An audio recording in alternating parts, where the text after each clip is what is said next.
வாழ்க்கை துணை அதாவது ஒரு வம்புத்தனமான வறட்சியாக பேசக்கூடிய ஒருவருக்கொருவர் மோதிக்கொள்ளக்கூடிய அமைப்பிலான வாழ்க்கை துணை சிலருக்கு அமைஞ்சிடும். ஒருவருக்கொருவர் என்ன செஞ்சிடும்?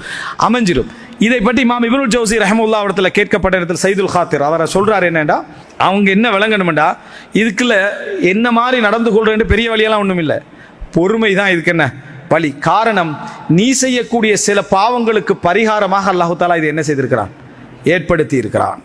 கணவனுக்கு மனைவி, மனைவிக்கு கணவன், நீ அதுல சபர் செய், அதுல என்ன செய், சபர் செய், தொடர்ந்து நல்ல முறையில் பேசு, சபர் செய். உனக்கு கஷ்டப்படுகின்ற ஒவ்வொரு நிமிடங்களிலும் கணவனாக இருக்கலாம், மனைவியாக இருக்கலாம், நீ சபர் செஞ்சுக்கின்றே வா, உனக்கு அது அஜிராகவே என்ன செய்யும், மாறிக்கொண்டே வரும். அதை அல்லாஹ் உனக்கு தந்திக்கிறான். காரணம், ரசூலுல்லாஹ் சொன்னாங்க, ஒரு மனிதனுக்கு சொர்க்கத்தில் அல்லாஹ் ஒரு அந்தஸ்தை வைத்திருப்பான்.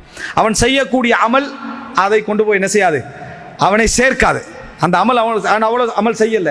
அல்லாஹு தஆலா ஃபலா யஸாலுல்லாஹு யப்தலிஹி பிமா யக்ரஹ், அல்லாஹ் அவன் வெறுக்கக்கூடியதை கொண்டு சோதித்துக் கொண்டே இருப்பான். அந்த பொறுமையின் காரணமாக அதை கொடுக்கிறதுக்கு, பொறுமையின் காரணமாக அந்த அந்தஸ்தை கொடுக்கிறதுக்கு. இந்த உண்டை விளங்கி அதை மட்டும் நம்ம சபர் செஞ்ச மாட்டா. யாராவது மனைவியை பற்றி வெளியே முறைப்பட்டு கொண்டும் கணவனை பற்றி வெளியே முறைப்பட்டு கொண்டு இருப்போமா?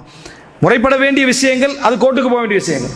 ஆனால் முறைப்படுறது யார்கிட்ட? ஊரில் உள்ள எல்லாருக்கும் தெரியும். உங்கள்கிட்ட மட்டும் தான் சொல்கிறேன், உங்கள்கிட்ட மட்டும் தான் சொல்கிறேன். மனைவி பற்றி எல்லாருக்கும் தெரியும், கணவனை பற்றி எல்லாருக்கும் தெரியும். ஒத்தனும் தீர்வு சொல்கிறேன், இல்லை அவன் வீட்டில் அந்த பிரச்சனை இருக்குது, அவன் வெளியே சொல்ல போகிறது இல்லை.